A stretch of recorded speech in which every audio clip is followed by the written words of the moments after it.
सड़क पर मार्च करते ये लोग किसी सेना के जवान नहीं बल्कि उग्र इस्लामिक संगठन पीएफआई अर्थात पॉपुलर फ्रंट ऑफ इंडिया के सदस्य हैं। पीएफआई के सदस्यों को सड़कों पर यूं परेड करता देख आज से ठीक 100 साल पहले सन 1921 में केरला के मालाबार में मुसलमानों द्वारा किए गए हिंदुओं के नरसंहार अर्थात मालाबार हत्याकांड की दर्दनाक यादें ताजा हो जाती हैं। उस समय भी मुसलमानों की हथियारबंद फौज इसी प्रकार केरला की सड़कों पर परेड किया करती थी।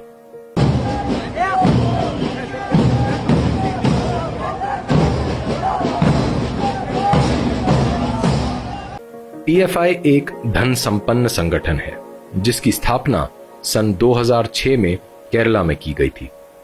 भारत के विभिन्न राज्यों में पहले से काम कर रहे इस्लामिक संगठनों केरला के नेशनल डेवलपमेंट फ्रंट, कर्नाटका के कर्नाटका फोरम फॉर डिग्निटी और तमिलनाडु के मनिता नीति पसराई को मिलाकर पीएफआई की स्थापना की गई थी। बाद में 2009 में गोवा के सिटीजन्स फोरम, राजस्थान के communities social and educational society, Paschim Bangal के नागरिक अधिकार सुरक्षा समिति, मणिपुर के लिलोंग सोशल फोरम और आंध्र प्रदेश के एसोसिएशन फॉर सोशल जस्टिस का भी विलय पीएफआई में करके इसे बृहद रूप दे दिया गया था।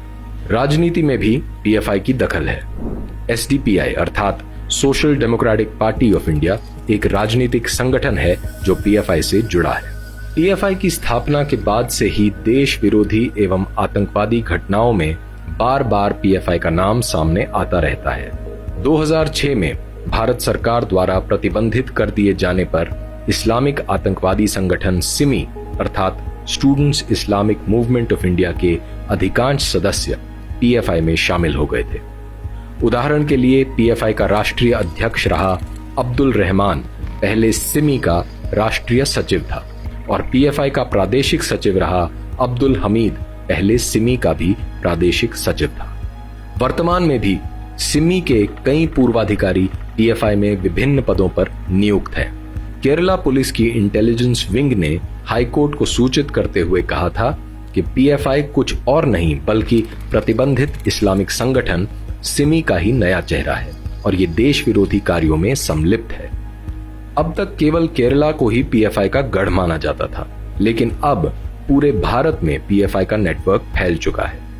पीएफआई ने अपना कार्यालय भी केरला से दिल्ली के शाहीन बाग में स्थानांतरित कर लिया है।